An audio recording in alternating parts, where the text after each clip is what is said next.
This is my another video log, and this is a fresh air handling unit installed for astronomy center.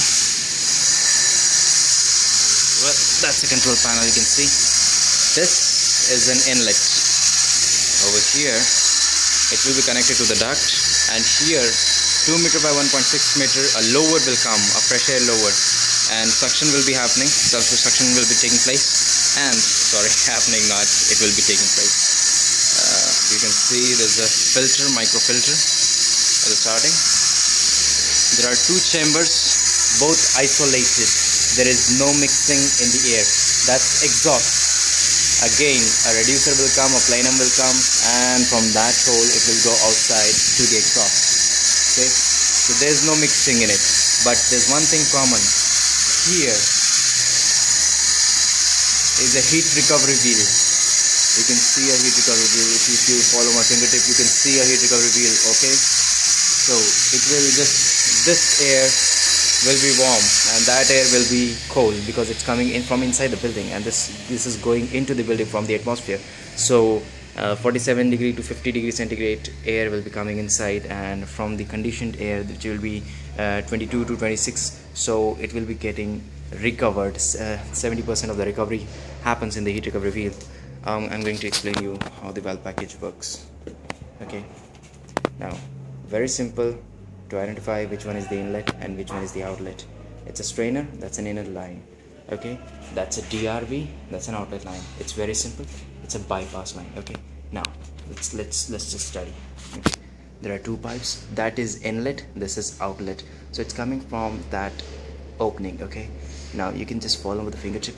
Okay, and inlet outlet both being provided by a bypass, and that's a gate valve. That's a butterfly valve. Actually it works as an isolating valve. Okay. Okay, now you can see after the gate valve it's coming like this, and again a gate valve, again a butterfly valve, an isolating valve. Whatever you say, the functioning is same. That's why I'm using multiple terms, because not to confuse in different projects it says butterfly valve, it says gate valve, and it may also say IV, but isolating valve. That's why I'm using all the terms. And you can see over here again you are having a test point. Okay, now that's a, you can see a pressure gauge. Okay, you can see the ratings. Okay, it's Hunter approved. Now again continue, that's a strainer. Okay, a strainer coming, again a test point and a drain point. Okay, that's a thermometer.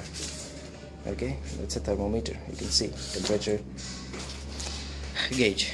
Okay, now that's a flexible connector because this line is 65 and that's a 50, so we are having a concentric reducer over here, and it's going inside. Here the cooling coils are there inside. Now after the cooling effect is done, the hot water is coming out. Okay, that's a socket joint. It should not be there, but it is there. Okay, now over here you can see it's a reducer again.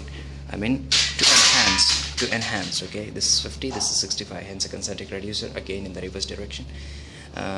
This is a flexible joint. You can see that's diamond approved. Again a test point. You can see you can connect to anything over here. Okay, now again a thermometer. Okay, temperature gauge, again a pressure gauge. You can see a pressure gauge. Okay, now what we have over here, you can see, right? What is this? It might look new to you or might not. It's a PICV, pressure independent control valve. Again a DRV. In conjunction with the PICV there's a DRV, which is a total waste, but still we are having both. This is controlled by the BMS. Okay, that's a DRV. Again an isolating valve. You can see again a butterfly valve, again a gate valve, whatever you say, but it is there. Well, it's a DM high specifications fast track project, hence we are having much of the requirement. You can see again a bypass connection is going up. Well, the pipe that's coming down is just support, nothing else. That insulation is provided just to reduce the tendency. That's it. Okay, now from that another FCU is connected. So this is my video log for the valve package diagram, and nothing else, folks. That's a memory stop feature. Okay, that's a PICV, pressure independent control valve, controlled by the BMF. It's a advanced type of version. So you can see the control panel over here. The trunking, that's an electrical room. So the trunking is coming over there. You can see over here also. Okay, electrical connection. That's my inlet and outlet. You can see that's a return line. That's the return line. This is exhaust chamber. This is fresh air chamber, right? As you can see, this is supply. So it will go just like this. Both are having sound alternators. Not to be mistaken, condensation pipe is coming from that one. You can see how we have provided a connection. Haha. That's the beauty of a fresh air handling unit. It's the biggest one in the company. Okay. Now that's some other connections. Hope this video log solves the answers.